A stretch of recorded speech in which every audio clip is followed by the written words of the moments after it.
반갑습니다. 오대영 라이브 오대영입니다. 곽종근 전 특전사령관은 헌재에 나와서도 대통령이 국회의원을 끌어내라는 지시를 했다고 증언했습니다. 윤 대통령은 홍장원과 곽종근으로부터 내란 프레임이 시작됐다며 다짜고짜 전화해서 그런 지시가 가능하냐고 반박했습니다. 하지만 곽 전 사령관은 기존 증언을 유지했습니다. 대통령 측은 고성을 지르기도 했습니다. 삼성전자 시가총액의 5배에 달한다. 8개월 전 대통령이 발표한 대왕고래 프로젝트에 대해 산자부가 사실상 실패를 선언했습니다. 죄송하다고 사과도 했습니다. 먼저 조금 전 헌재에서 곽종근 전 사령관의 증언에 대해 윤석열 대통령이 반박하는 영상이 막 들어왔습니다. 한 7분 정도 되는데 저희가 주요 내용을 추렸습니다. 함께 보겠습니다. 엊그제도 수방사령관하고 또 조지호 경찰청장, 또 특전사령관에게 전화한 것은 당시 TV 화면으로 국회 상황이 굉장히 혼잡하고 수천 명이 들어가 있는 상황이라서 현장의 이런 상황, 또 안전 문제 이런 것에 대해서 확인하기 위해서 전화를 했고 보고를 좀 받다가 우리 사령관은 지금 어디 있습니까? 하니까 저는 지금 지휘통제실, 지통실에 있습니다 해서 그러면 화상으로 보는 거군요 하고 수고하라고 저는 전화를 바로 끊었습니다. 그런데 오늘 이제 얘기 중에 뭐 의원 끌어내라서 의원이라는 거는 자기가 의원으로 이해했다는 것이지 제가 그 의원이라는 단어는 쓰지 않았다는 것이고 또 그게 아니라 인원이라고 얘기했다고 하는데 저는 그냥 사람이라는 이런 표현을 놔두고 또 의원이면 의원이지 인원이라는 말을 저는 써본 적이 없습니다. 그 말씀을 드리고요. 또 하나는 우리가 이제 공직자로서 뭐 군인이나 조직 생활을 하는 사람으로서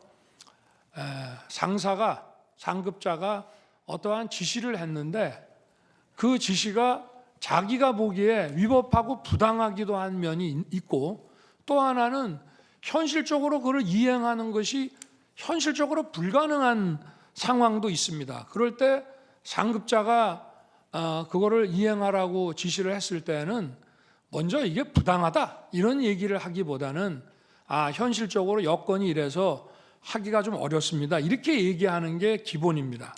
그런데 당시 상황에는 아까 김현태 그 단장의 진술도 저도 뭐 여기 와서 처음 들어봤습니다. 조서를 본 것도 아니고 그런데 당시에 이제 국회 본관을 거점으로 확보해서 이제 불필요한 인원을 통제한다는 목적으로 들어갔는데 이제 소화기 분사를 받고 이제 저쪽 북측 문 쪽으로 이제 밀려납니다. 그런데 사령관이 이제 다시 들어갈 수 없냐라고 할 때 그 들어간다는 뜻은 그 아마 저 가운데 있는 홀, 뭐 로텐더 홀이든지 뭐 이런 쪽을 이제 말하는 것이 아닌가 이제 싶은데요. 그런데 어쨌든 그 상황에서 그 김현태 단장과의 그 소통을 통해서 그 안에는 약 15명, 20명이 안 되는 인원이 들어갔고 밖에도 혼잡할 뿐 아니라 그 안에도 그 7층 건물 안에도 굉장히 많은 인원이 있다는 것을 잘 알고 있습니다. 그런데 제가 만약 100% 양보해서 그 본회의장에 있는 의원을 뭐 정족수가 안 된 것 같다, 뭐 과반수가 안 된 것 같다라고 하면은 151명이라고 그래서 한 명이나 두 명만 끌어내면 되는 문제가 아닙니다. 한 명, 두 명을 몇 명이 가서 끄잡아낼 수 있는 게 아니라 151명이든 152명이든 다 끄잡아내야만 그 회의를 막을 수 있는 것인데 그런 상황을 충분히 아는 사령관 입장에서 만약에 전하 장관이 의원을 끄집어내라는 취지의 얘기를 했다면 그냥 즉각 이거는 지금 현재 상황이 이렇기 때문에 우리 병력으로는 불가능합니다라고 얘기하는 게 상식이지 그거를 묵묵부답을 해놓고 이거를 어떻게 해야 되나라는 얘기를 했다는 것인데 그 말 자체도 제 통화를 받고 나서 얘기했다는 이것도 본인의 조서하고도 안 맞습니다.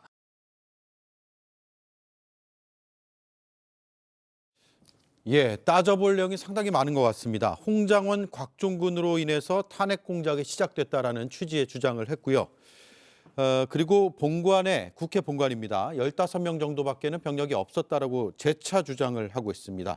부하에게 떠넘기는 듯한 발언들을 이어갔는데 함께할 네 분을 소개해드리고 이수진 앵커의 브리핑을 본 뒤에 하나하나 뜯어보겠습니다.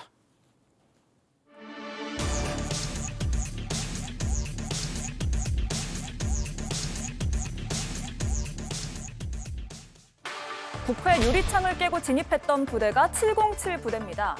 이 부대를 이끌었던 김현태 단장이 나왔는데요. 계엄 당시 150명이 넘으면 안 된다는 지시를 받았다고 증언했습니다.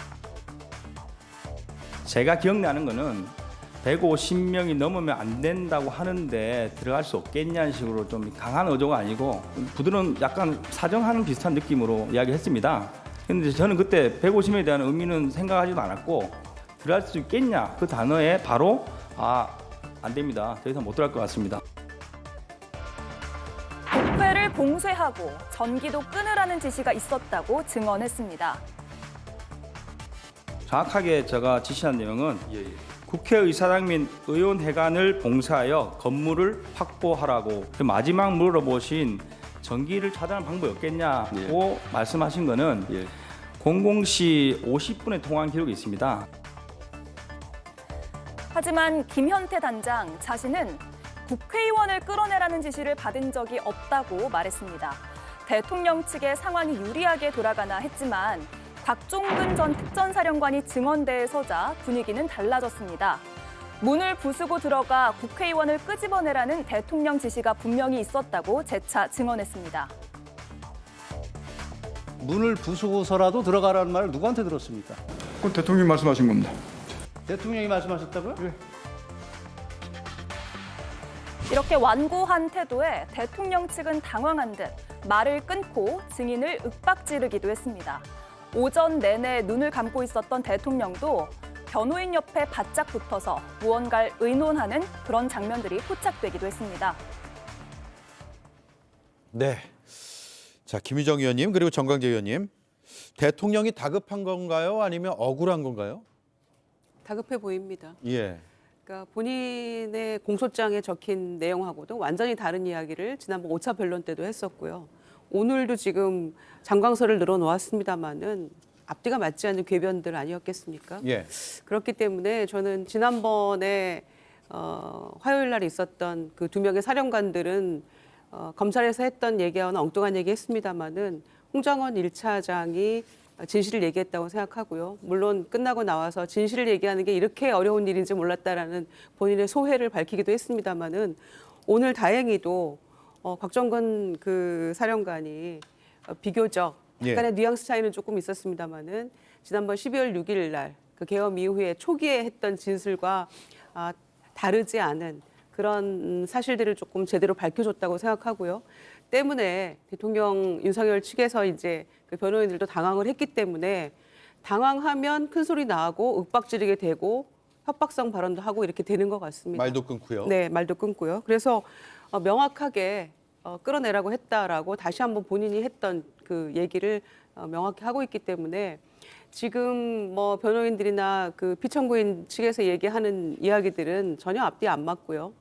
질서 유지를 위해서 그다음에 뭐 경고용으로 그다음에 군 철수하라는 얘기 지시 전혀 없었다. 이렇게 초지일관 얘기를 하고 있거든요. 더군다나 그 김현태 그 단장이 얘기한 한 것처럼 만약에 대통령 주장처럼 질서 유지를 위해서 계엄군을 유리창 깨고 들어간 게 사실이라면 헬기를 타고 굳이 평화로웠던 국회에 물론 많은 계엄령 이후니까 많은 사람들이 모여 있었습니다마는 헬기 12대를 보내가지고 질서 유지를 하기 위해서 총 들고 비상식량까지 챙겨와가지고 그 질서 유지를 하기 위해서 왔다고요. 전혀 앞뒤가 안 맞잖아요.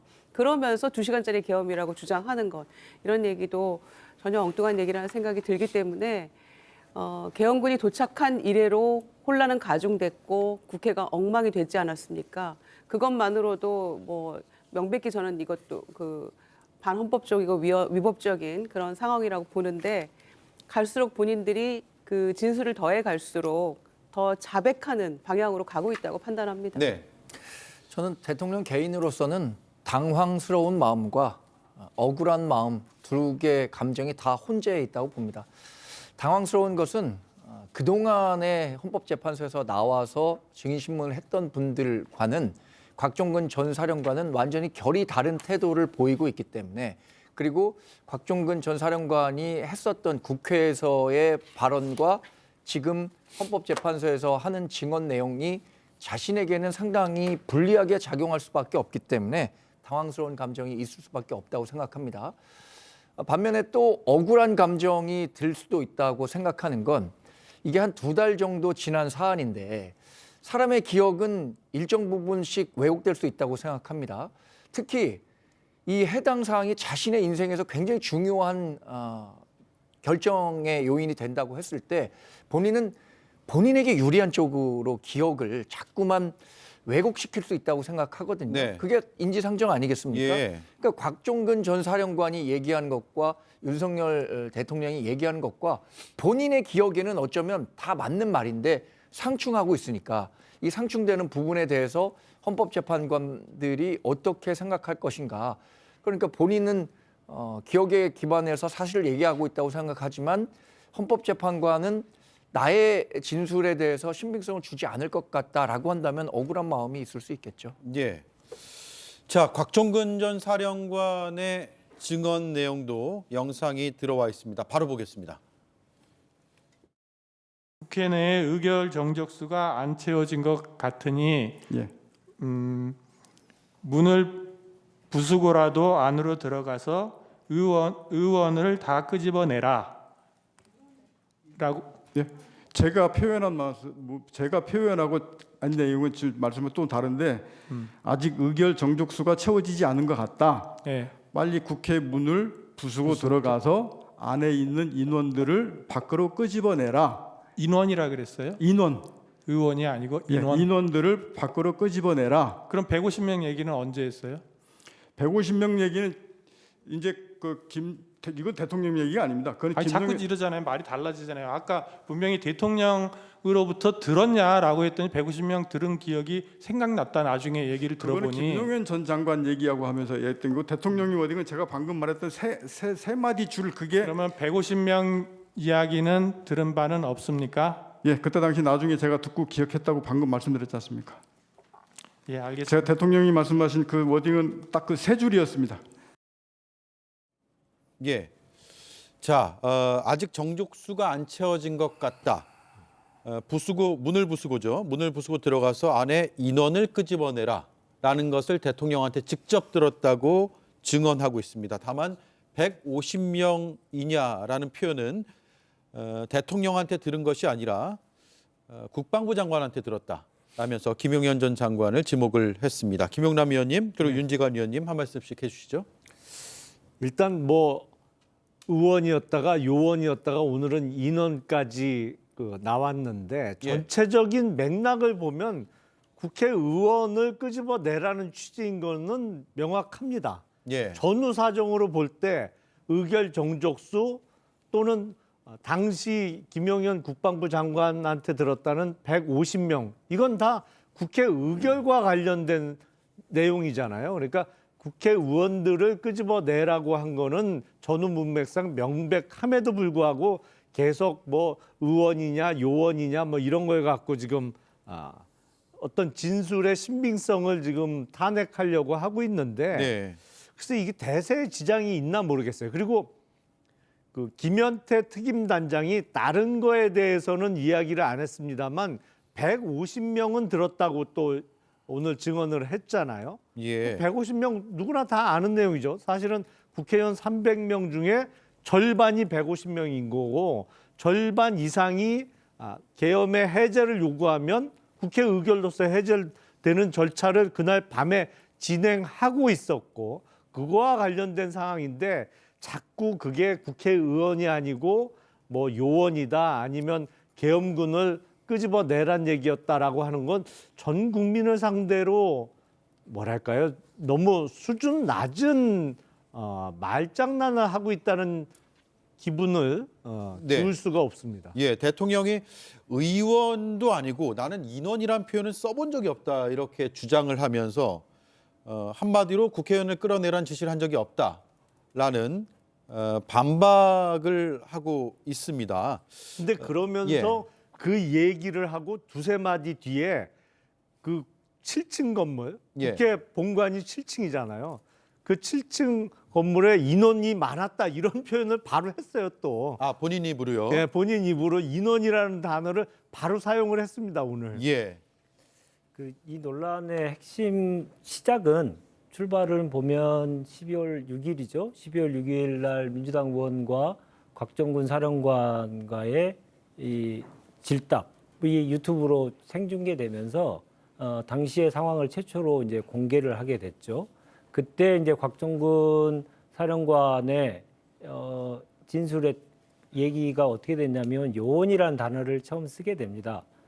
근데 그 요원은 당시 인터뷰를 했던 의원에 의해서 군대 용어, 군사 용어로서는 요원인 건데 예. 우리가 쉽게 말하면 국회의원을 얘기하는 것이다 예. 라고 하는 것을 설명이 곁들여지죠. 그런데 그것을 표현을 했던 군사적 용어로 쓸 수밖에 없는 평생 군인인 곽정근 사령관에 대한 이 곽정근 사령관이 썼던 그 단어 하나를 끄집어내서 지금 이게 여기까지 온 거거든요. 예. 핵심은 오늘의 6차 변론기일의 핵심은 국회가 헌법에서 부여한 계엄 해제를 의결할 수 있는 국회의 그러한 권한을 저지시키기 위해서 군대를 동원해서 윤석열이 그러한 지시를 내렸냐가 핵심이지 않습니까?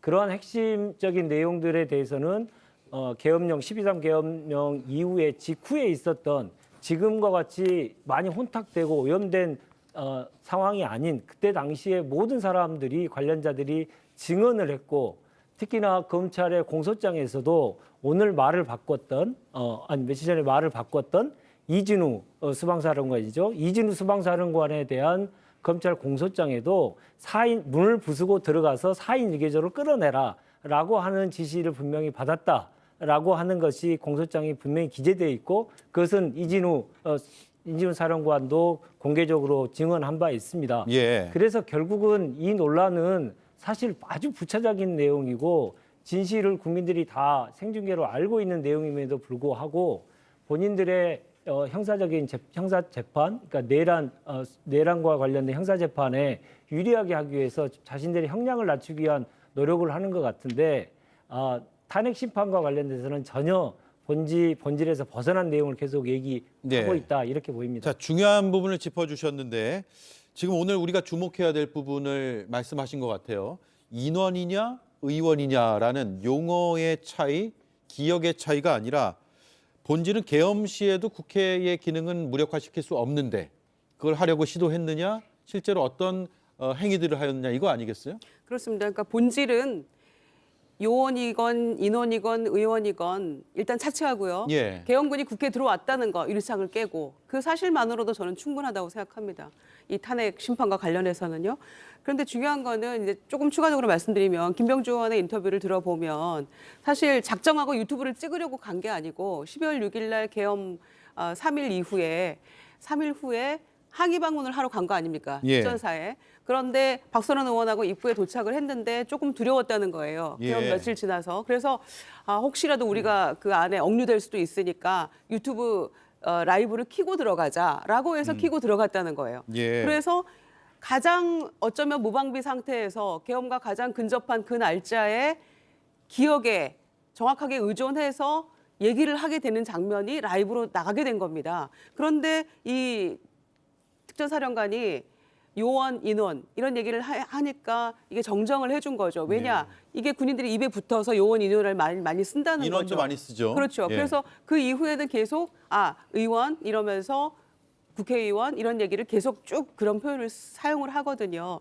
그러면서 김병주 의원이 얘기하는 것이 해군에서는 또 총원이라는 표현을 쓴다고 얘기를 합니다. 네. 그러니까 약간씩 그 차이는 있지만 군대에서 쓰는 용어가 있다는 거죠. 그러면서 그걸 정정을 한 건데 이걸 마치 의원으로 둔갑을 시킨 것처럼 예. 국민의힘에서 계속 몰아붙이고 있고 피청구인 쪽 변호인들도 그렇게 얘기를 하고 있는데 그거는 진실을 그냥 왜곡하는 그런 예. 일이라고 생각을 합니다. 저는 말씀하시죠. 그래서 예.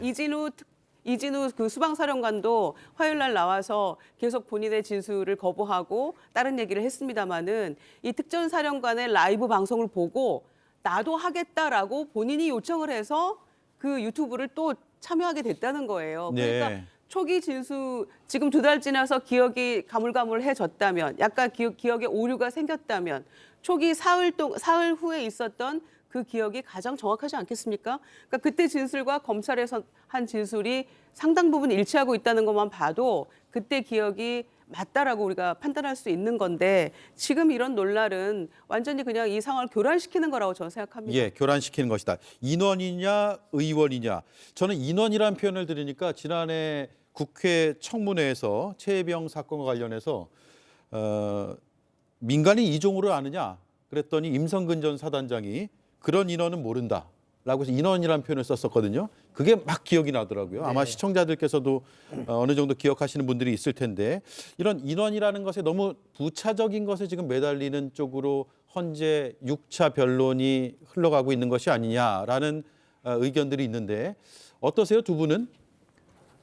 저도 이게 예, 본질적인 문제인가라는 부분에 대한 의문은 있습니다. 그러니까 지금 곽종근 전 사령관이 이야기하는 것들은 일관되게 어쨌든 계엄 해제를 요구하는 국회의원들이 150명 이상 모이면 안 된다.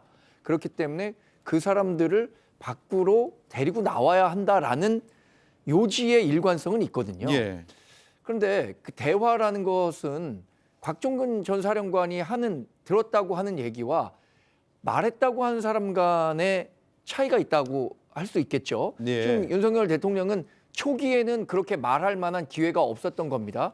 곽종근 전 사령관은 유튜브나 아니면 국회 청문회 과정에서 분명히 자기 얘기를 했지만 윤석열 대통령이 곽종근 전 사령관에게 얘기를 했다라고 하는 말은 이번에 사실상 거의 처음 하는 셈이 되거든요. 그래서 이 두 사람의 상반된 진술과 관련해서 헌법재판관들이 어떤 사람의 이야기에 더 신뢰성과 신빙성이 있느냐를 판단하는 과정이 탄핵 재판이라고 생각합니다.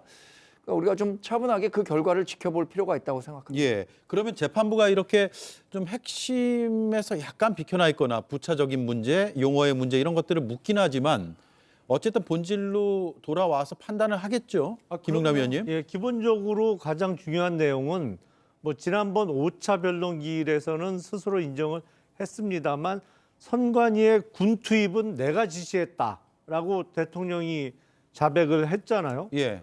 그건 뭐 이미 본인도 인정했기 때문에 확정된 사실이라고 볼 수 있고 또 하나 여기서 뭐 의원이냐 요원이냐 아니 이거를 특전사령관에게 그 특전사령 군인들을 끄집어내라고 지시한 거라면 앞뒤가 하나도 연결이 안 됩니다. 예. 그러니까 이게 사실은 뭐 아주 지엽적인 문제에 매달리고 있는 건데 부인할 수 없는 사실은 국회에 특전사의 요원들이 들어갔고 그것도 창문을 깨고 들어갔고 거기서 어떠한 시도를 국회를 점령하거나 아니면 무력화시키려는 시도는 분명히 있었다는 건 뭐 전 국민이 생생한 화면으로 다 봤기 때문에 네.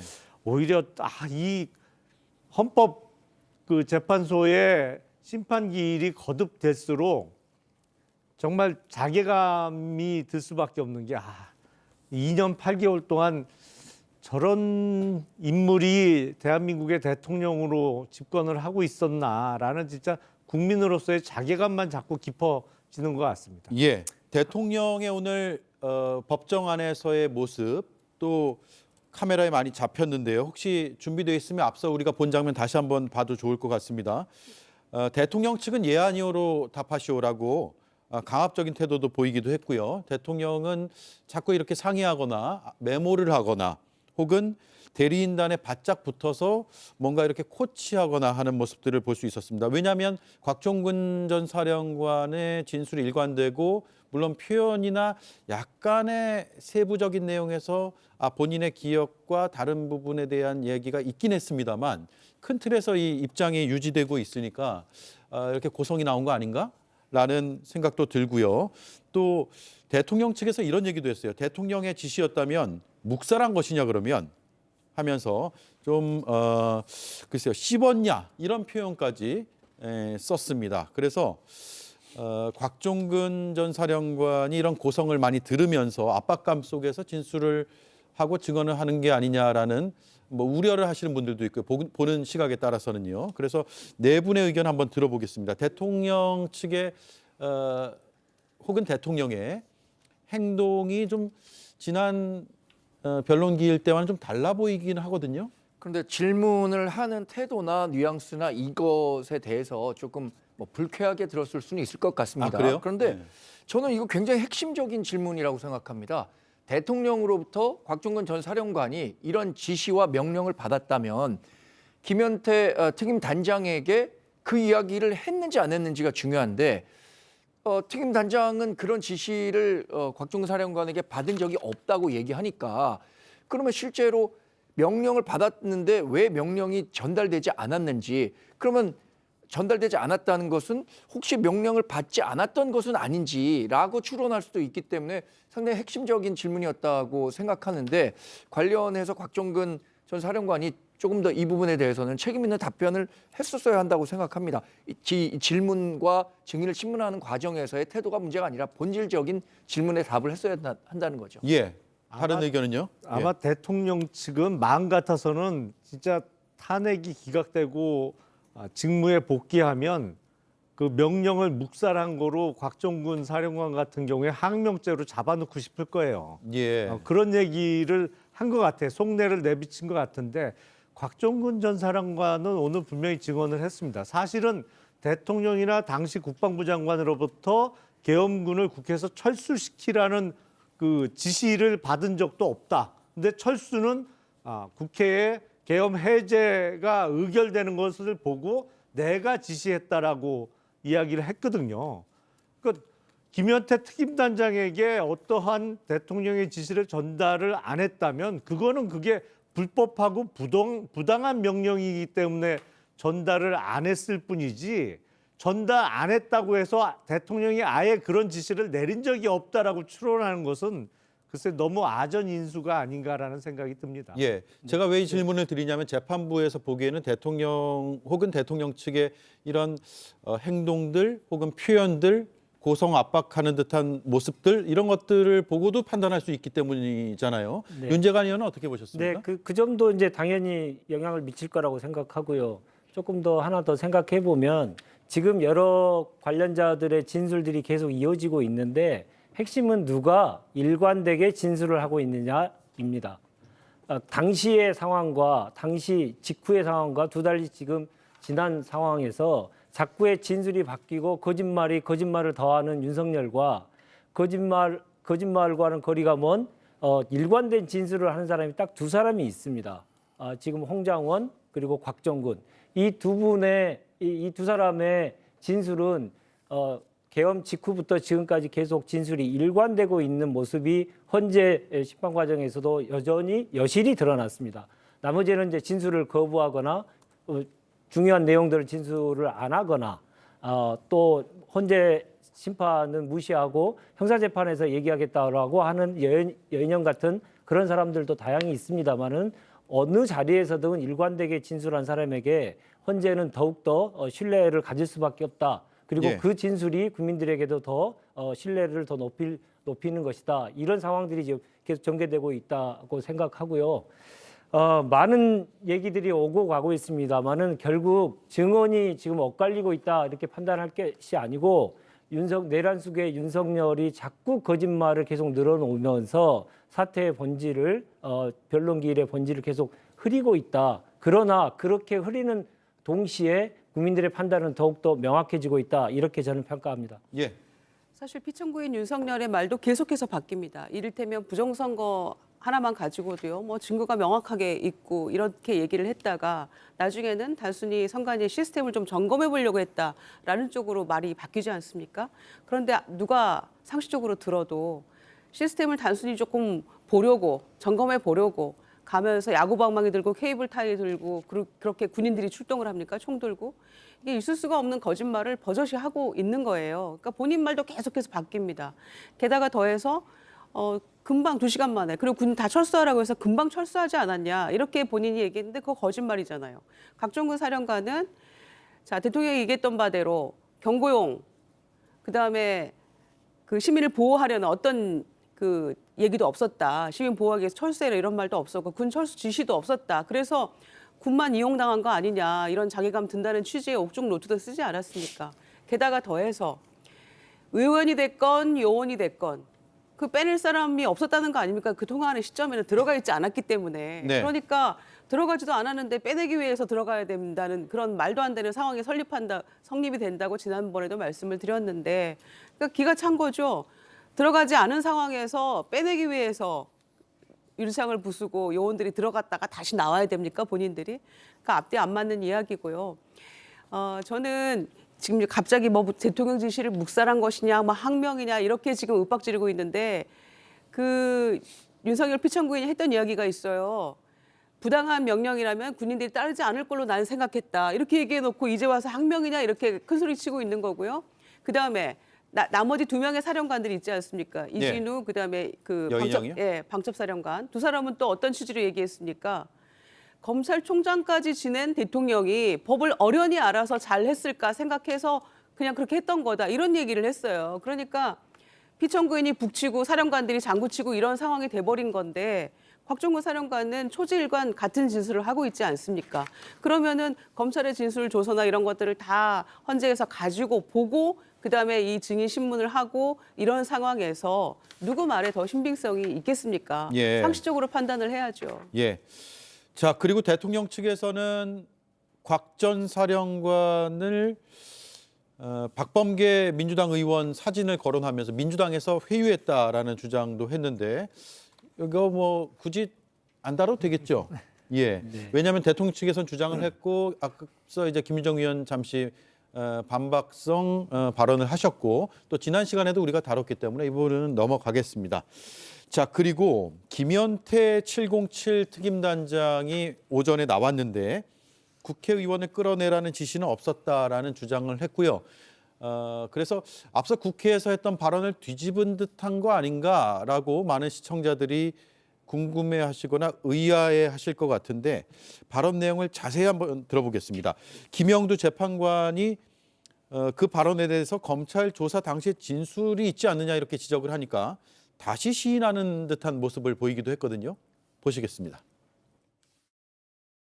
증인은 곽종근 특전사령관이 말한 150명이 넘으면 안 되는데라고 하는 그 우려 섞인 뉘앙스의 혼잣말을 빨리 국회 본청에 들어가서 국회의원 150명이 되지 않도록 끌어내라 이런 의미로 이제 이해를 하셨다는 것이죠. 아닙니다. 그건 아닙니까? 사실 국회에서는 그 의원님들이 약간 압박식으로 질문을 많이 하셔서 예. 마지막에 다시 잘 안 들린 상태에서 예라고 답변을 한 거고 예. 그 전날 제가 기자회견할 때도 분명히 150 넘으면 안 되는데 들어갈 수 없겠냐. 예. 거기에는 끌어내라와 국회의원 단어는 없었습니다.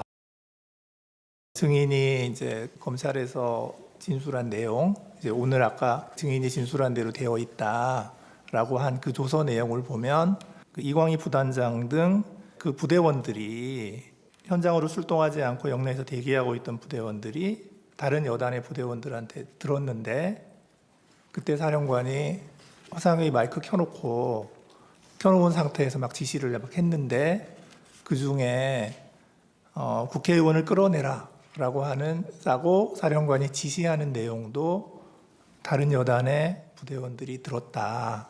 네. 이제 그런 얘기를 증인이 들었다라고 검찰에서 얘기를 하셨더라고요. 제가 그걸 진술했으면 그 당시 기억이 맞습니다. 예. 자, 이 묘한 표현인 것 같기도 하고, 그러니까 자신이 들었다라고 진술한 것인지 아니면 다른 부대원들이 그렇게 들은 것을 나는 들었다라고 하는 것인지 약간의 미묘한 차이가 있을 수도 있는데 어떻게들 보셨어요, 윤재관 의원님? 저는 김현태 단장이 생각이 지금 많구나라는 생각을 복잡하다. 예, 여실히 느꼈는데 12월 중순경에 이제 용산 앞에서 기자회견을 했던 당시에 특임 단장의 모습이 아니고 뭔가 그때는 이제 분명한 어조를 얘기하다가 지금은 이제 계속 오고 가고 예. 왔다리 갔다리 하고 오락가락하는 모습을 계속 보여주고 있는데 어떤 목적이 있을까라는 생각을 오늘 하게 됐습니다. 그분의 얘기를 듣다 보면 자기가 듣지 못한 것이 중요한 내용들에 대해서 듣지 못했다는 것을 구체적으로 진술을 계속 하는 거 보니까 저는 오늘의 변론길에 자신의 목표를 형사 사건에게 자기에게 유리한 방향으로 끌고 가기 위한 조치를 그러한 발언들을 계속 하는 거 아닌가라는 예. 생각을 하면서 들었습니다. 왜냐하면 앞에서 한 말과 뒤에서 한 말이 서로 말이 틀린 경우도 꽤 있었거든요. 그러면 그런 경우는 대부분 자기의 목적이 분명히 있는데 그 목적에 맞는 질문에 대해서는 얘기하다가 좀 우회적인 질문을 통해서는 그것을 간파하지 못하고 사실대로 얘기하다가 또 들통이 나고 이런 모습이거든요.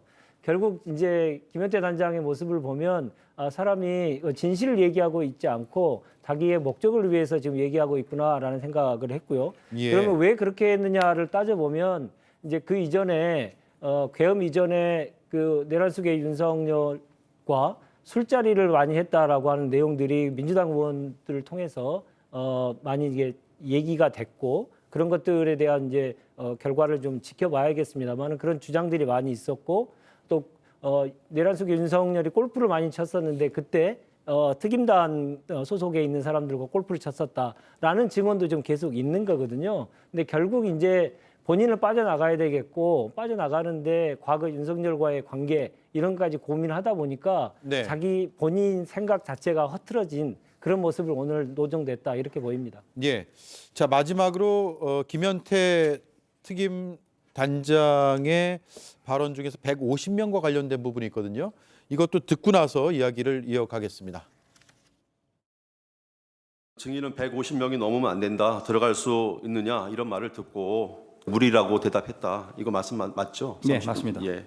근데 곽종근한테 실제로 증인이 들은 거는 150명이 넘으면 안 된다. 이런 말은 아니었죠. 그러니까 그 말씀하신 게 보면 150명이 넘으면 안 되는데라는 그런 약간 뉘앙스의 말을 혼잣말처럼 했다고 하는데 그렇게 했나요? 아니면은 안 된다 이렇게 얘기했나요? 숫자는 정확하게 기억을 하고 있고 예. 150명이 넘으면 안 된다는데라는 식으로 누구한테 된다는데. 들어서 저한테 전달한 뉘앙스였습니다. 그런 약간 뉘앙스. 그러면 뭐 150명이 넘으면 안 되니까 뭐 안 되게 해라 이렇게 지시한 건 없잖아요. 그건 아닙니다. 예, 예. 그 말을 듣고 증인은 그 뉘앙스의 혼잣말이 국방부 장관 지시 때문이라고 생각을 했었고 또 국방부 장관으로부터 그런 지시를 받았기 때문에 곽정근 사령관으로부터 곽정근 사령관이 그렇게 얘기를 한 것이다 이렇게 생각을 했었던 것이잖아요, 그죠? 뭐 상급지휘관이라고만 생각했고 예. 누군지는 명확하게 누군지를 생각하지 명확하게. 않았습니다. 네, 이것도 종합해 보면 상급 지휘관에게 곽종근 전 사령관이 들은 것으로 본인은 생각을 했고 그 지시를 곽종근 전 사령관에게 받았다. 그러니까 150명이 넘으면 안 된다라는 내용이요. 그래서 이걸 퍼즐을 맞춰보면 곽종근 전 사령관은 김용현 전 장관한테 들었다고 했으니까 김용현, 곽종근, 김현태 이렇게 지시가 내려간 것으로 지금 흐름은 파악할 수 있을 것 같습니다. 이에 대한 의견이 있으신 분? 김용남 의원님? 지금 대통령 측 변호인들은 어떻게든 내란 수계를 김용현 당시 국방부 장관으로 만들고자 하는 거죠. 그러니까 150명은 명확합니다. 이게 뭐 국회의원 300명 중에 과반, 딱 절반이 150명이기 때문에 이 국회의원 과반수에 대한 언급을 한 게 대통령은 아니지 않냐라는 취지의 주장을 계속 하는 거예요. 그러면서 변호인이 질문을 하면서 그쪽으로 유도를 하고 그거는 당시 곽종근 사령관이 김용현 장관으로부터 들은 거 아니냐는 식으로 대답을 유도를 한 거고 김현태 단장은 상급지휘관, 뭐 상급지휘관은 사실은 국방부 장관이 될 수도 있고 최종적인 국군 통수권자인 대통령이 될 수도 있는데 상급 지휘관 정도만 언급을 하고 있는 상황이죠. 근데 이 비상계엄 사태에서 어떻게 하더라도 내란 수계가 국방부 장관이 될 수는 없는 구조입니다. 그렇다면 대통령이 그야말로 허수아비밖에 안 됐다는 얘기인데 그건 가능한 그림이 아니죠, 사실은. 예, 알겠습니다. 다른 의견 있으신 분 있으면 말씀해 주시죠. 저는 그 김현태 단장이 증언한 것 중에 예. 우리가 이 부분은 좀 관심 있게 봐야 될 것 같습니다.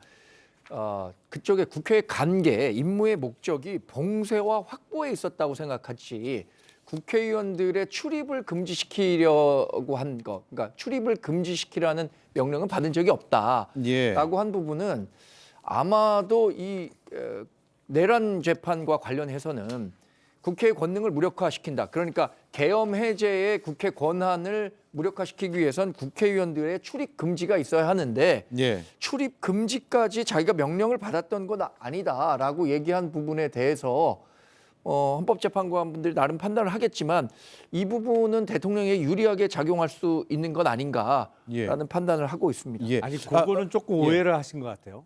그 본래 받은 임무는 봉쇄 및 확보가 맞죠, 국회를. 왜냐하면 비상계엄을 선포하자마자 국회를 봉쇄하면 국회의원이 못 들어가잖아요, 그 안에. 그런데 이게 그날 그 진눈깨비가 내리고 수방사에서 비행 허가가 조금 늦게 나오는 바람에 특전사의 헬기가 국회에 늦게 도착했거든요. 예. 그러니까 국회의원들이 그 전에 미리 상당수가 들어가 버린 거예요, 국회 본회의장 안으로.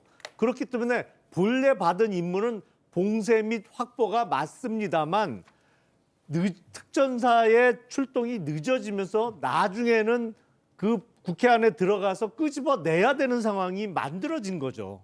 그건 예. 전혀 이상하지 않습니다. 아니 그런데 아까 그 제가- 대통령 네, 먼저 반박하시죠. 증인신문을 하는 과정에서 얘기했었던 게 그런 겁니다. 봉쇄 확보와 출입 금지는 다르다. 특히 그 과정에서 안규백 지난번에 국방위원장 출신입니다. 김현태 그 단장이 아무리 몰라도 안규백 의원은 알 수 있는 상황이에요. 그렇다면 출입 금지라든가 체포 명령을 받았다면 앉은 자리에서 출입 금지를 못하게 했거나 뭐 체포를 했거나 그랬을 텐데 그러한 명령을 받지 않았다는 점을 대통령 측에서는 강조하고 싶었던 거겠죠. 그러한 예. 진술이었다고 생각합니다. 예. 근데 그게 다른가요? 제가 생각할 때는 국회를 봉쇄하면 출입 금지가 되는 것이니까. 근데 그 봉쇄가 예. 이 여기에서 얘기 나온 것은 테러리스트나 뭐 질서 유지를 위한 봉쇄 차원이었다라고 대통령 국회의원의 봉쇄가 아니고요. 그렇습니다. 변호인들 측에서 얘기한 거니까 전 그 의미 차이로 굉장히 크게 봤습니다. 그래요? 예. 대북 특수 업무를 담당하는 부대가 국회에 국회에 출동해서 질서 유지 업무를 담당한다는 걸 어느 국민이 믿겠습니까? 네. 그런 주장을 하실 거면 좀 그 군대 그 부대의 이 주요 임무, 핵심 임무가 무엇인지를 파악하고 얘기하시는 게 저는 맞다고 보고요. 아까 말씀드린 걸 조금 더 추가적으로 말씀드리면 김현태 단장의 저 얘기는 오다르고 아다르는데 어쩌면 말장난이지 않습니까? 국회 봉쇄를 하게 되면 국회의원이 못 들어가기 때문에 의결을 못 하게 되는 거니까 사실상 똑같은 것이고 일단 문을 부수고 들어갔던 것이 분명히 있기 때문에 그런 말은 탄핵되는 게 맞다고 보는 거고요. 결과론적으로 자기가 임무를 다 수행하지 못했기 때문에 성공시키지 못했기 때문에 본인은 내란의 형사재판에서 주요 임무 종사자가 될 수도 있고 단순 가담자가 될 수도 있는데 단순 가담자로 본인을 만들기 위한 목적하에 지금 진술을 계속 하고 있는 건 아닌가 저는 그렇게 평가합니다. 예. 그러니까 내려보니 국회였고 어디가 어딘지 몰라서 티맵으로 지도를 확인했다는 거 아닙니까? 아 여기가 의원회관이구나, 여기가 본청이구나. 그렇게 했는데 곽 전 사령관이 이제 전화 통화를 한 것으로서는 150명이 넘으면 안 된다는데. 라는 거였잖아요. 전원을 통한 그런 얘기라고 김현태 단장도 증언을 하고 있잖아요. 그런데 곽 사령관도 지금 현장 상황이 이게 어렵습니다라는 얘기를 듣고 그러면 그때 그 통화를 하던 시점은 0시 25분에서 0시 35분에 막 대통령 전화 받고 막 이렇게 오고 가고 했던 상황이라고 하지 않았습니까? 끄집어내라고 했는데 그때 이미 들어가 있는 요원이 없었기 때문에 끄집어낼 수가 없었다. 아무도 들어가지 못했다 그때는. 그랬는데 지금 상황이 현장 상황에 누가 들어가고 이런 상황이 안 됐기 때문에 0시 50분에 그러니까 우리가 1시 언저리에 계엄 해제 의결안이 통과가 되지 않았습니까? 의결이 되지 않았습니까? 네. 그런데 0시 50분에 그럼 어떻게 전기라도 끊을 방법 없냐? 단전이라도 안 되냐라고 지금 박사령관이 김현태 단장이 얘기한 거 아닙니까? 그러니까 지하라도 들어가서 어떻게 해보겠다 이렇게 얘기를 한 겁니다. 그러니까 기본적인 목적은 계엄 해제 의결을 방해하기 위한 목적이죠. 그래서 의원들 정족수 안 되게 끄집어내려고 했는데 그게 여의치 않으니까 그럼 전기라도 끊어라. 2단계로 간 거 아닙니까? 누가 봐도 이거는 그 목적으로 온 건데 무슨 질서 유지를 하기 위해서 왔다는 궤변을 그쪽에서 이렇게 늘어놓는지 다시 봐도 황당한 궤변 아닙니까? 예. 자, 알겠습니다. 여기까지 하고요. 오늘 6차 변론기일에 새로운 대리인이 한 명 합류를 했습니다. 황교안 전 국무총리인데 부정선거를 쭉 주장해온 황교안 전 총리가 합류한 의미 어떻게 봐야 될까요? 정광재 의원님? 이해관계가 맞았기 때문이겠죠. 예. 황교안 전 총리는 이번 계엄 사태가 있기 전부터 2020년에 있었던 21대 국회의원 선거 당시에 황교안 전 총리가 자유한국당 대표로서 선거를 이끌었죠. 당시에 뭐 아주 참혹한 패배를 겪었는데 그 후에 부정선거와 관련해서 계속해서 여러 의혹들을 제기해 왔던 터에 윤석열 대통령이 부정선거와 관련한 이야기를 계엄의 명분으로 내세우고 있으니까 네. 그것이 뭐 이해관계가 맞아서 황교안 전 총리로서는 이 부분을 조금 더 뭐 어필하고 싶었었던 측면이 있었을 거고 윤석열 대통령 변호인단 측에서는 한 명이라도 더 저명한 법조인 출신의 변호인단이 합류한다면 예. 도움이 될 것이다 이렇게 예. 판단하지 황 않았겠습니까? 전 총리가 지금 국민의힘 소속인가요? 저희 소속은 아닌 거. 당원 신분은 갖고 있는 것으로 알고 있습니다. 당원 신분으로만 왜냐하면 있고. 예. 지난번 전당대회 때도 출마를 했었으니까. 아, 그런가요? 예, 예. 한동훈 대표가 당선됐을 때 그때 말씀하신 건가요? 그 전이겠죠. 전 전당대회죠. 예, 그 뒤에는 어떻게 됐는지 지금 확인은 잘안 그러네요. 되는 거 그러고 같네요. 보니까 조금 헷갈립니다. 당적이 지금 어떻게 돼 있는지. 본인에게 물어보는 수밖에 없습니다. 이 네. 확인은 안 해줍니다. 예, 평소에 별로 관심이 없어서 정확히 모르겠습니다. 그러네요. 당적 확인은 우리가 뭐 할 수는 없는 것이고 물어보지는 않겠습니다. 예. 자, 그리고 강명구 조지원 국민의힘 의원이 헌재 방청을 했습니다. 두 의원 모두 대통령의 참모 출신인데요. 이건 또 어떻게 봐야 되느냐? 정치인들이 뭐 가서 방청할 수도 있다고 볼 수도 있을 것 같고 대통령을 방청을 함으로써 응원, 옹호하는 것 아니냐라는 생각과 해석을 나올 수도 있을 것 같아요.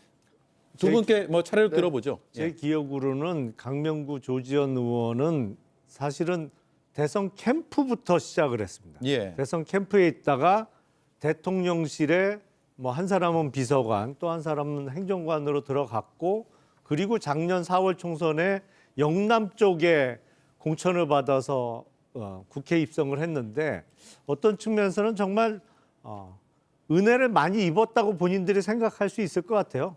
캠프부터 대통령실 또 그리고 총선에서도 사실 국민의힘 공천만 받으면 곧 당선으로 인식되는 곳에 공천장을 받아서 지금 의원 생활을 하고 있으니까 뭐 평생 입은 은혜에 대해서 보답한다는 차원에서 그 방청을 간 것이 아닌가 싶은데 문제는 이게 개개인 그냥 사인 간에는 그럴 수도 있겠죠. 하지만 국회의원을 지금 하고 있잖아요. 현역 국회의원이고 여당이든 야당이든 국민이 뽑아준 국회의원으로서 사사로운 감정보다는 공인의 입장에서 활동을 해야 되는데 그런 면에서는 조금 아쉬움이 많이 남습니다. 예.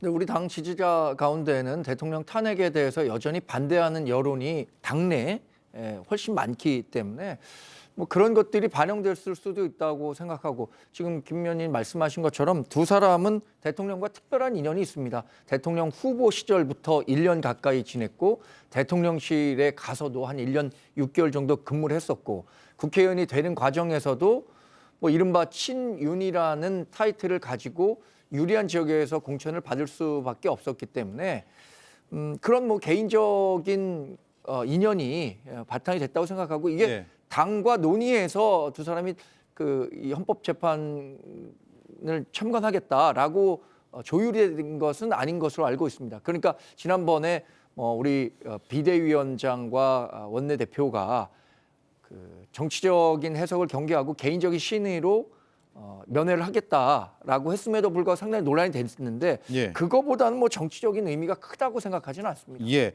뭐 면회도 그렇고요. 뭐 정치인들이 갈 수도 있다라고 보는 시각도 충분히 있습니다. 다만 오늘도 여당의 지도부가 면회 가는 것이 문제냐는 질의에 문제가 없다라고 하면서 김대중 전 대통령 사례를 들어서 반박을 한 여당 의원이 있어서 이거 좀 짧게 듣고 입장을 듣고 넘어가겠습니다. 조정은 예, 들어보시죠 일단. 예. 싱크를 듣는군요. 네. 수감되셨을 때 민주당 의원들 면회 간 사람 명단 뽑아보면 수십은 넘을 겁니다. 면회 간 사람들이 김대중 대통령이 무죄라고 주장하고 조국 대표가 무죄라고 주장하는 건 아니죠. 그렇지 않습니까?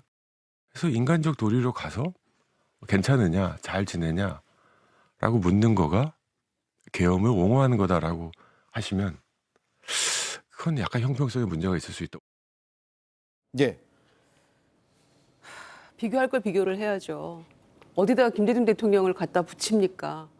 일생을 민주주의와 인권을 위해서 헌신해온 김대중 대통령이 신군부 독재에 의해서 내란 음모 사건, 이 조작에 의해서 사형 선고받고 수감 생활하고 있을 때 그때 의원들이 국민들이 가서 면회하는 것과 지금 내란 우두머리 피의자를 국민의힘 지도부가 가서 만나는 것과 이걸 어떻게 동일선상에서 비교를 합니까? 예. 지금 조정훈 의원 제정신입니까? 있을 수가 없는 말을 하고 있는 거예요. 피가 거꾸로 솟았습니다. 아침에 제가 이 인터뷰를 듣고요. 예. 이게 말이 되는 얘기입니까? 비교할 걸 비교를 해야죠. 이게 1980년에 신군부의 내란 음모 조작 사건이잖아요. 그렇죠. 그때 계엄에 의해서죠. 계엄군이 사형을 선고한 거고. 근데 이번에는 그러니까 계엄의 피해자인 거죠. 그렇죠. 근데 계엄을 선포한 사람, 선포한 비교하려면 대통령. 아니 비교하려면 전두환하고 예. 비교를 해야죠. 예, 예. 전두환하고 비교를 해야죠. 예. 어디다 김대중 대통령을 얘기를 합니까? 예. 그리고 이 면회 간 일이 그렇게 당당한 일이면 그냥 본인이 가시죠. 왜 안 가고 이렇게 남 얘기하듯 합니까? 알겠습니다. 그러니까 예.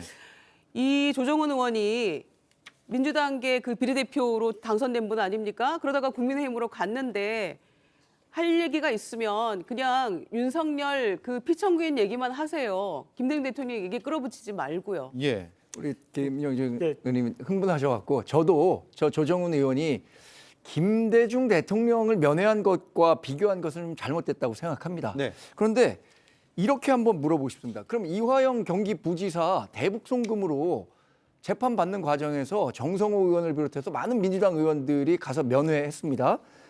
그럼 이건 잘 된 겁니까? 또 이재명 대표 같은 경우에 이런 경우를 상상해 보죠.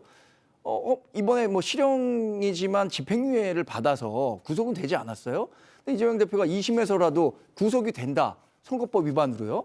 그럼 그때 면회 안 갈 겁니까? 민주당 의원들? 전 이거는 뭐 거꾸로 역지사지의 생각으로 하면 면회 가고 이런 부분에 대해서 너무 지나치게 정치 프레임을 씌우는 건 옳지 않다고 생각합니다. 지금 김유정 의원이 말씀하신 김대중 전 대통령을 당시에 뭐 민주화 운동과 5.18 민주화 운동 때문에 그 구속됐었던 상황과 비교하는 것은 적절치 않았다고 생각합니다만 예. 제가 말씀드린 다른 사안과 관련해서는 비슷한 사안이라고도 해석할 수 있을 것 예, 같습니다. 윤재관 의원님 마지막 말씀 듣고 네. 넘어갈게요. 조정훈 의원 발언을 보면서 정신 나간 사람의 끝이 어디까지 될 수 있는가 이런 생각을 많이 하지 않습니까? 일반 상식, 국민의 상식에도 부합하지 않는 내용을 버젓이 계속 얘기하고 있는데 이게 바로 이 국민의힘의 지금의 이 모습을 명확히 보여주고 있다. 합리적인 보수는 다 사라지고 수구 보수를 넘어서 극우 보수로 가고 있는 국민의힘 모습이 조정훈 의원으로부터 다시 한번 확인됐다. 저는 이렇게 생각합니다. 예. 조정훈 의원 다 알고 있습니다. 국민들께서 기억합니다.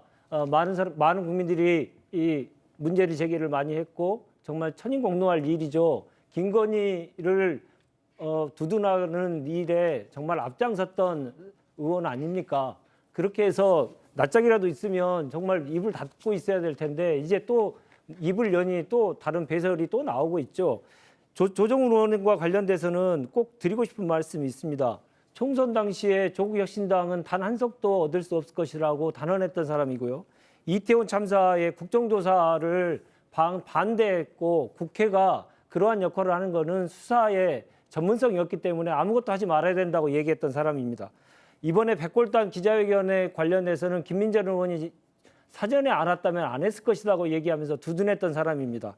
윤상현 의원이 정광훈 목사를 향한 90도 인사에 대해서 특정 목사의 존경을 표하는 의원도 있을 수 있다. 이렇게 해서 또 두둔했습니다. 이렇게 일관되게 국민들의 이 기본적인 시각과 완전히 벗어나는 얘기를 계속하고 있는 조정훈 의원, 정신 차리십시오. 나이도 얼마 안 됐는데 이제 지금 그렇게 계속하면서 김대중 대통령까지 끌어들여서 무엇을 알겠습니다. 예. 원하는 것인지 정말 알 수가 없습니다. 예, 네, 뭐 나이 얘기까지는 안 하셔도 됐을 것 같고요. 자, 뭐 일단 김대중 전 대통령과 동일선상에서 비교한 것은 부적절하다는 데는 지금 다 의견이 일치되는 것 같고요. 그 외 부분에서는 또 입장이 나오면 함께 조정은 의원 측의 입장도 전해드리도록 하겠습니다. 자, 그리고 오늘 오후에 오후 4시에 막 들어온 속보인데 저도 이거 방송 준비하면서 깜짝 놀란 소식입니다.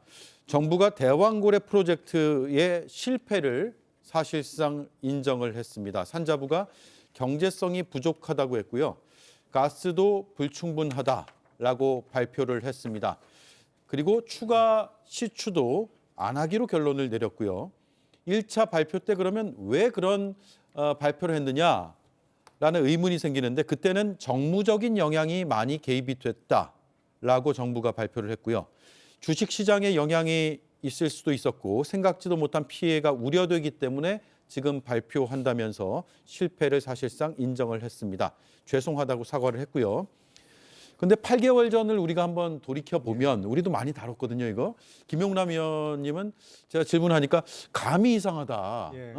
참 감이 이상하다. 이걸 왜 이렇게 발표할까라고 그때 논평을 하기도 했고요. 삼성전자 시총의 5배가 된다라고 정부에서는 주장을 했고 29년치 천연가스와 4년치가 최소 넘는 석유도 매장돼 있을 것으로 본다라고 발표까지 했었거든요. 그래서 당시 윤 대통령은 5개의 시추공을 뚫어야 되는데 개당 1,000억이 넘는다. 그러니까 최소 5천억 원 이상의 예산이 국가적으로 들어간다라는 점을 설명까지 했습니다만 8개월 만에 완전히 뒤집어진 결론이 오늘 발표가 됐습니다. 김용남 의원부터 들어볼까요? 참 그 8개월 전에 대통령이 직접 나와서 발표를 하면서 일단 저게 이상하다. 정말 경제성과 관련한 문제라면 산업부 장관 수준에서 발표해도 충분할 사안을 대통령이 직접 발표를 하면서 확인이 아직까지는 될 수 없는 사안을 갖고 이렇게 뭐 3천조 얘기도 하고 뭐 이렇게 과장된 얘기를 하는 게 사실은 순수하게 경제 문제라기보다는 정치적인 이유가 배경에 깔려 있을 것 같고 그리고 우리가 그때 방송할 때가 아마 그 전날 막 발표하고 그 다음 날이었을 거예요. 그래서 제가 그런 말씀을 드린 적이 있습니다. 이게 외신에서 전혀 다뤄지질 않는다. 맞아요. 이 정도 정말 경제적인 가치가 큰 거면 뭐 월스트리트 저널이라든지 파이낸셜 타임즈 같은 세계의 굵직굵직한 특히 경제 관련한 언론사에서 다 다뤄야 되는 사안인데 이런 방법 어디서도 찾아볼 수가 없다. 그리고 지오액트라는 회사가 신빙성이 도저히 가지 않는 진짜 그냥 가정집에 사무실 등록만 되어 있는 회사라는 말씀을 드렸는데 액트지오요. 액트지오죠. 참. 그게 지금 산업부가 나서서 본인 얘기를 180도 이제 뒤집는 발표를 방금 한 겁니다. 이거 사실은 대국민 사기극 아닌가요? 이 정도 되면. 이 누가 정말 구체적으로 추진을 했는지 그리고 왜 대통령이 나서서 그렇게 허황된 사기적인 주장을 했는지 이제부터 본격적으로 조사를 해야 될 문제라고 생각이 듭니다. 네, 윤재관 의원님. 네, 이게 단순히 사기극으로 끝났으면 좋겠는데 이런 내용을 계속 얘기하면서 내란수교 윤석열은 위헌 위법적인 계엄에 대해서 정당성을 부여하려고 했다는 거죠. 국회가 민주당이죠. 국회 야당이 이렇게 대통령의 최대 치적 사업이 될 수 있는 사안이기 때문에 예산을 삭감했다고 계속 주장을 했었습니다. 그러니까 이거의 사업성이나 경제성이 없다라고 하는 주장을 단순한 이제 정치적인 목적, 대통령의 치적을 없애기 위한 노력으로 평가하고 그것이 국회를 꼭 뒤집어야 된다라고 하는 내용의 일부로 계속 활용했다는 게 상당히 문제고요. 윤석열 측의 변호인이 최근에도 그런 얘기를 했습니다. 예, 비슷한 얘기를 치적 사업인데 그것을 못하게 하기 위해서 국회가 이것을 예산을 삭감했다 이런 얘기까지 계속 하고 있거든요. 지금까지도 계속 그것이 그런 주장이 계속되고 있고 그것을 계엄의 정당성을 활용하고 있다는 게 가장 큰 문제라고 생각합니다. 이런 문제에 대해서는 국민들께서 이제 산업부가 공적으로 판단을 했기 때문에 평가는 이미 끝난 것이다 이렇게 해도 좋을 것 같습니다. 네, 정광재 의원님 그리고 김유정 의원님 차례로 듣겠습니다. 저는 이런 사안과 관련해서 참 진보 진영과 보수 진영이 갖고 있는 인식의 차이가 큰 것 같습니다. 추가 시추가 필요할 수도 있습니다. 왜냐하면 지금 6개의 그 시추를 하겠다고 했는데 한 군데에서 경제성이 확보되지 않은 거예요. 저는 한 군데에서 확보되지 않은 거 상당히 안타깝습니다. 그러나 그것만으로 무의미한 도전이었다라고 폄하하면 안 되죠. 한 군데에 없었다는 것을 확인한 것만으로도 성과가 될 수 있습니다. 그리고 이제 다음번에는 이제 국가 예산이 아니라 다른 외국계 기업들이 투자를 해서 실제 시추를 하겠다라고 하는 기업들을 찾아 나서겠다고 했으니까 그 결과를 지켜보면 되는 겁니다. 그런데 왜 진보 진영과 보수 진영의 얘기를 했냐면 우리가 경부고속도로 만들 때요. 독일 에르하트 총리가 박정희 대통령에게 가서 아우토반 같은 고속도로를 만들어라 이렇게 얘기해서 경부고속도로 만든다고 했었을 때 그때 당시에 반대 논리 똑같습니다. 아니 다른 데 돈 쓸 데가 많은데 왜 경부고속도로 만드냐 그렇게 했지만 결국에는 미래를 보고 투자한 사람들이 우리 산업화를 이끌었던 거 아닙니까? 그러니까 무조건 안 된다는 식으로 접근해서는 안 되는 것이라고 생각하고 자원 개발에서는요. 시추의 실패는 없다라는 말도 있습니다. 그러니까 앞으로의 결과를 더 지켜봐야 되는 시간의 문제지 이게 여기서 안 된다라고 해서 그만둬야 된다? 저는 그렇게 동의하지는 않습니다. 예, 김유정 의원님. 길게 말씀하셨고 진보 보수까지 끌어들이셨는데요. 지금 산업부에서 추가 시추 안 한다고 하지 않습니까? 정부 차원에서 이제 안 하는 거죠? 그냥 결론 끝난 거예요. 그냥 돈 1,000억 날린 겁니다. 최소 1,000억. 국민 기만이죠. 그때 삼성전자 시총의 뭐 5배, 140만 배럴 막 묻혀있다 이렇게 얘기했을 때 어떻게 알아요? 이렇게 물었어요. 그랬더니 파봐야 합니다. 이렇게 얘기를 했어요. 그러면 파보지도 않고 관심법이냐? 제가 이 얘기했던 기억도 나거든요. 그런데 대통령이 대국민 브리핑 한다고 나와서 얘기를 하니까 그냥 정무적 판단으로 막 이만큼 묻혀 있고 이만큼 경제성이 있고 막 호들갑 떤 거 아닙니까? 그런데 왜 호주의 우드사이드가 손 털고 나갔겠습니까? 우리가 그런 반문도 했었죠. 그랬더니 석유공사하고 50대 50 지분 가지고 있는 이 전문 기업에서 왜 손 털고 나갔을까? 그때 당시 경제성 없기 때문에 나간다 이렇게 얘기하고 나갔다고 여러 번 지적했음에도 불구하고 정부에서는 뭐라고 얘기했어요? 그거는 무슨 다른 합병 문제 때문이었다 이렇게 얘기했거든요.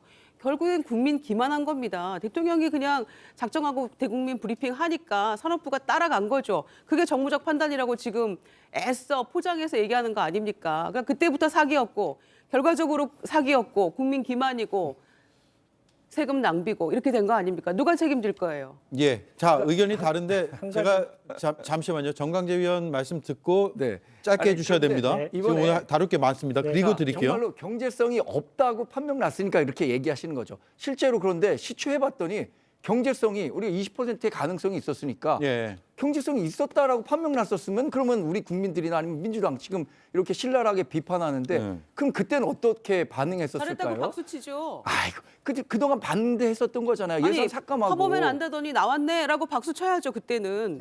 저는 뭐 지금 말씀하시는 것은 그게 정말 김유정 의원이 그때도 그렇게 얘기하셨어요. 얘기했어요. 예, 박수 치겠다고. 지금 그 현실화 과정에서 사실 자원 개발이라는 게 그렇습니다. 뭐 누구나 아는 것처럼 자원 개발의 가능성은 굉장히 낮아요. 노르웨이 33번 시추 만에 노르웨이 그 북극해 유전을 개발한 겁니다. 그런데 한 번 안 됐다고 해갖고 그거를 뭐 돈 다 날려먹었다 이렇게 판단하는 것은 해보지도 않고 어떻게 그거 알 수 있냐는 거죠. 총선 참패하고 4월이 6월에 브리핑인데 이거 그냥 그거 국민들한테 현혹시키려고 한 거 아닙니까? 4월에 참패하고 나서 누가 봐도 알 수 있는 거 아닙니까? 자, 이거? 그러면 이렇게 질문을 드릴게요. 이거 이거에 의견이 대해서는 많으니까. 제가 꼭 한 말씀 좀 드리고 싶은데 예. 지금 말씀하신 게 일명 타당한 게 있어요. 국가를 운영하다 보면 도전을 해야 되고 모험을 해야 될 수도 있죠. 그러면 그걸 국민들께 명백하고 솔직하게 얘기를 해야 됩니다. 그러니까 가능성 그리고 그것의 경제적인 평가에 대해서 좀 주저함이 있고 절제를 해야 돼요. 그게 정부가 해야 될 일입니다. 근데 정부가 그때 뭐 어떻게 얘기했습니까? 2,270조 원의 경제성이 있다. 경제적인 가능성이 있다라고 얘기해서 국민들을 깜짝 놀라게 했죠. 근데 그러니까 다들 검증해서 이게 정말 가능성이 있느냐를 가지고 더 얘기했고 또 하나 발표 당시에 이게 산업부 차원에서 그렇게 얘기했으면 이게 이제 국가적으로 한번 도전해 볼 만한 사업으로 인식될 수 있었으나 대통령이 직접 발표했잖아요. 국정브리핑이라는 이름으로 되어 예, 있죠. 직접 발표하면서 이것을 정치적 목적으로 활용하기 위한 것을 너무 적나라하게 드러냈어요. 돈으로도 그렇고 발표한 사람으로서도 그렇고. 예. 그것을 따져보면 지금 말씀하신 것이 저는 이해가 안 되고 납득하기 어렵습니다. 자, 이거 끝까지 계속할 수는 없을 것 같고요. 김용남 의원님 짧게 정말 짧게 드리고 지금 이수진 앵커가 오래 기다리고 있습니다. 예. 동해가스전은 이번에 처음 시추를 해본 게 아니잖아요. 예. 수십 년 동안 했어요. 그러다가 세계 굴지의 자원 탐사 업체가 경제성이 없다라고 과학적으로 검증을 하고 떠난 걸 듣도 보지도 못한 가정집에 사무실 둔 어떤 회사의 한 사람이 와갖고 이게 수천조 얘기를 하면서 대통령이 발표를 했는데 저는 이번 대왕고래하고요. 우리가 실패했던 부산 엑스포하고 구조가 똑같습니다. 그때 부산 엑스포 마치 우리가 역전해서 따낼 수 있는 것처럼 수천억 원의 예산을 쏟아붓는 동안 당시 산업부 장관은 이거 안 될 거 뻔히 알면서 자기 일기장에다가 자긴 속으로 반대했다는 내용을 비망록을 적고 있었어요. 예. 근데 대통령은 부산 엑스포 우리가 이길 거라고 선전하면서 예산을 쏟아 부었습니다. 이 구조가 똑같아요. 이거 누군가는 책임을 져야죠. 이 대왕고래가 됐던 부산 엑스포 그 사기 유치 실패가 됐던 이거 예산을 그렇게 어마어마하게 쏟아붓고 안 될 걸 뻔히 주무부서 장관들은 알고 있는데 대국민에게는 사기를 치고 이걸 그냥 넘어갈 수도 없는 문제고 이게 이럴 수도 있다. 국가 운영. 이런 나라는 없어요. 이렇게 국가 운영하는 나라는. 네, 알겠습니다. 여기까지 하고요. 아브레우 박사인가요? 직함이 아브레우 씨라고 해야 되나요? 아브레우 고문이죠. 고문. 아브레우 고문은 어떻게 답을 할지 참 궁금해지기도 하고 그리고 이 액트지오가 또 하나의 프로젝트가 있잖아요. 지금 마귀상어라고 또 하고 있어서 이건 어떻게 결론이 날지까지 지켜봐야 될 것 같습니다. 자, 바쁘게 돌아가는 국회 상황 이수진 앵커가 계속해서 브리핑하겠습니다. 정부 서열 2, 3위 입에서 계엄 당시 이뤄졌던 국무회의가 위법했단 말이 재차 나왔습니다. 저는 국무회의라고 생각하지 않습니다. 워낙 절차적, 실체적 흠결이 많기 때문에 동의하지 않습니다. 한덕수 총리는 계엄에 참석한 국무위원이 단 한 명도 없었다고 못 박았습니다. 혹시 당시에 11명 참석자 중에 그 김용현이 일부 계엄에 찬성하신 국무위원들이 있다고 하는데 저는 한 명도 들어본 적이 없습니다. 한 명도 들어본 적이 없으시다. 전부 다 반대하고 걱정하고 예. 대통령께 그러한 그 문제를 제기하고 이렇게 하고 나와서 또 같이 걱정하고 했습니다. 계엄 문건도 중요한 화두였습니다. 이들은 문건을 접어서 주머니에 넣어놓았고 제대로 읽어보지도 않았다고 주장했습니다. 최상목 권한대행은 그렇게 한 이유에 대해 초현실적 상황이었고 무시하기로 결심해서라고 말했습니다. 그러자 이런 반격이 나왔습니다. 접대 있는 상태가 세로입니까? 가로입니까? 가로입니다. 이겁니까? 아니요. 가로. 그래서 이렇게 접어서 밑에 분한테 주시고 그다음에 이런 상태의 문건을 펴가지고 검찰에 제출하신 겁니까? 그러니까 제출한 상태에서 이렇게 접혀진 흔적이 없어요. 아니 근데 저는 그 밑에 분이 이거를 다리미질 해가지고 펴가지고 다시 작성해 제출한 거는 차관한테 물어보시면 될 텐데요. 여러 공방 속에서 더욱더 분명해지는 건 계엄의 과정 속에 최소한의 민주적 절차조차 무시됐다는 점입니다. 예, 대왕고래 열기가 아직 식지 않았지만 국회 얘기로 이어가겠습니다. 김유정 정광재 의원님께 질문 드릴게요. 한덕수 총리가 지금 얘기하는 것은 국무회의가 사실상 없었다.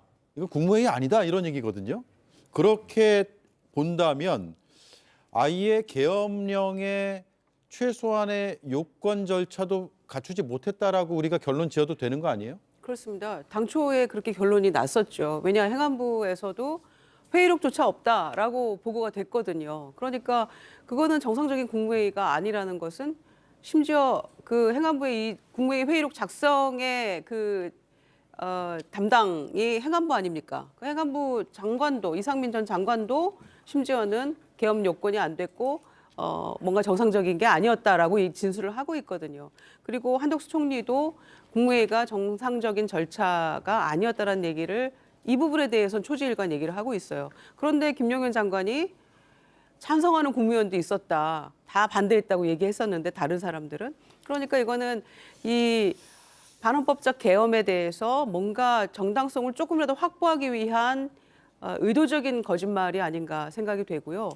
서로 이렇게 말이 다르기 때문에 그래서 특검을 통해서 정확하게 밝혀야 된다라고 계속해서 야당에서는 얘기를 하고 있는데 그조차 지금 안 되고 있는 게 심각한 문제라고 생각합니다. 예. 뭐 대질신문이라도 해야 됩니까?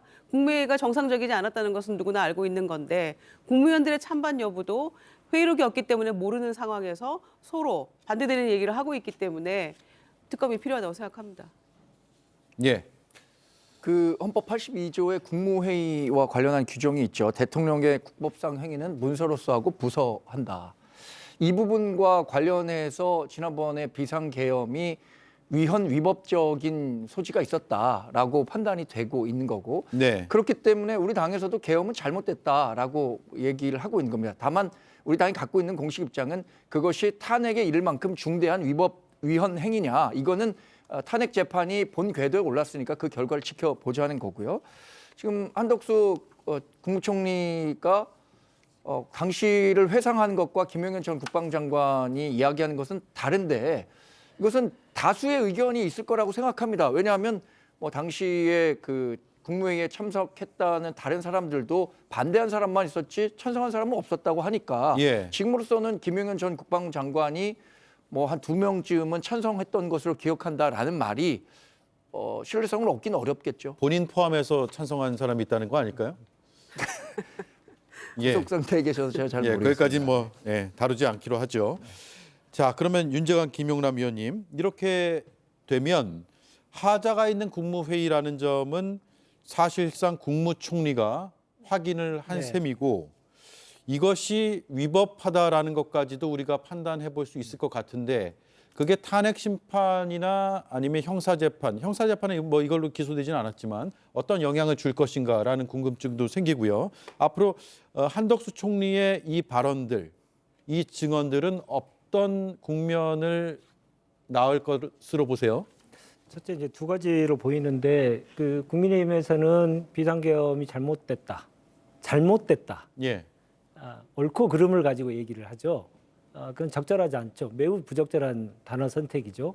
왜냐하면 지금 말씀하셨듯이 국무회의가 성립되지 않았다면 비상계엄은 당연히 불법입니다. 잘못된 게 아니고 법을 어긴 겁니다. 계엄법을 위반한 것이죠.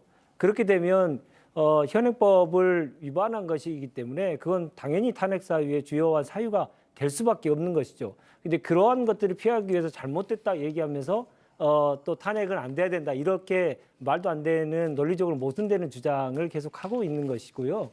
두 번째로는 이런 주장이 중요한 것은 지금 특검 얘기하셨는데 내란죄에 관련된 것은 이미 기소가 됐기 때문에 특검이 되더라도 그 추가 기소는 안 되지 않습니까? 예. 그러나 특검이 되고 나면 이제 직권남용과 관련된 문제들, 다른 여죄에 관련된 문제들에 대해서는 추가 기소가 가능하기 때문에 그러한 특검이 출범한 뒤로 매우 그 특검의 그 수사에는 매우 중요한 기준이 될 수 있다. 저는 그렇게 봅니다. 예, 김용남 위원님 짧게 해주시고 지금 속보도 있어서 이것도 짚어야 될 것 같습니다. 뭐 국무위원 서열 1위인 1위와 2위인 국무총리와 경제부총리가 다 당시 비상계엄 선포와 관련한 국무회의는 제대로 성립하지 않았다는 취지로 이야기를 하고 있기 때문에 비상계엄 선포의 불법성은 보다 명확해지는 것이고요. 예. 이제 다만 이게 내란이냐, 그거는 또 다른 증거들, 뭐 포고령이라든지 당시 선관위에 계엄군을 보낸 다른 또 그 입증되는 증거들에 의해서 불법 비상계엄 선포와 그게 또 이어지는 내란 행위까지 입증은 별 문제가 없어 보입니다. 예, 국회에서 지금 들어오고 있는 소식입니다. 국회 국조특위의 청문회가 있는데 김대우 전 방첩사 수사단장이 체포 명단을 주고 비원 벙커로 옮기라고 하는 지시를 받았다라고 했고요. 그 명단에 이재명, 우원식 등을 잡아서 이송하라는 지시도 있었다. 그리고 명단의 인원은 14명, 그러니까 14명의 명단을 불러줘서 적었다. 비원 벙커가 좋겠다. 비원 벙커라는 거는 아마도 수방사의 그 지하 벙커를 얘기하는 것 같죠. 그 비원 벙커가 좋겠다고 해서 잡아들여라, 수감하겠다. 이런 것까지 다 지시를 받았다는 점을 국회에서 증언을 했습니다. 14명의 명단을 적었습니까? 라고 국회에서 질의를 했고요. 네, 적었다. 직접 불러줬고 여인영 사령관이 장관으로부터 들었다라고 했다. 그러니까 여인영 사령관이 명단을 불러줬다는 얘기가 되고요. 전화를 받았다 하면서 받아 적어라 해서 수첩에 한 명 한 명 적었다라는 굉장히 중요한 증언이 국회에서 나왔습니다. 지금 화면에 나가고 있는 저 인물이 김대우 전 방첩사 수사단장입니다. 여인영 사령관이라고 콕 집어서 말을 했고 장관은 이름 없이 그냥 장관이라고 말을 했다고 저희 제작진이 저한테 속보 내용을 전해왔습니다. 자, 여기에 대해서 의견을 구할 시간이 없을 것 같아서 다음 이어지는 뉴스에서 다루도록 하죠. 네 분 감사드리고 대왕고래 계속 토론하겠습니다. 고맙습니다. 고맙습니다. 건강한 뼈는 단단한 뼈를 말하는 거죠. 뭐? 그런 당연한 소리를. 그럼 그대로 챙기시죠. 단단하게. 기능성 원료인 유단백 추출물 인체 적용 시험 결과 골밀도 골강도 증가 확인. 약해진 뼈를 단단하게. 뼈엔 MVP. 감기엔 콜대원. 뭐해 너? 콧물엔 그린.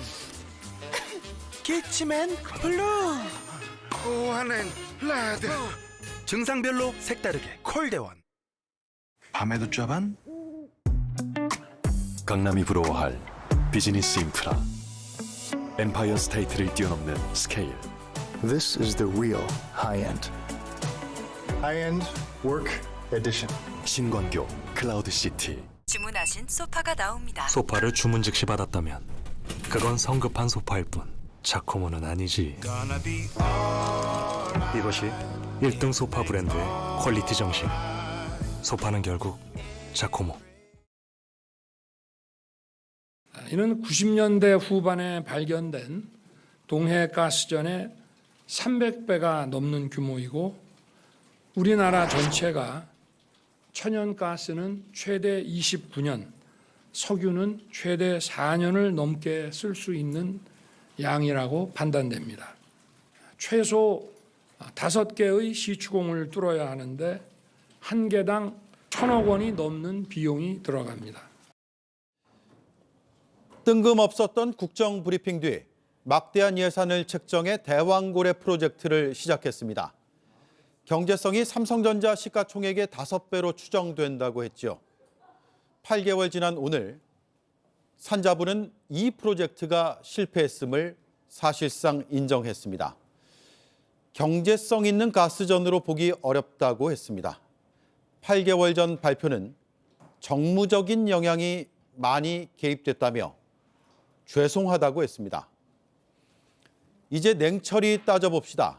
정무적 영향이 과연 무엇인지, 관련 주가가 들썩이며 부당 이득을 본 쪽은 없는지, 부실한 국정 운영으로 국부가 유출되진 않았는지, 그리고 바닷속 대왕고래를 쫓는다던 국정의 책임자는 실제로는 호수 위 달 그림자를 쫓았던 건 아닌지. 앵커 한마디였습니다. The night's morning and I have no Nespresso coffee.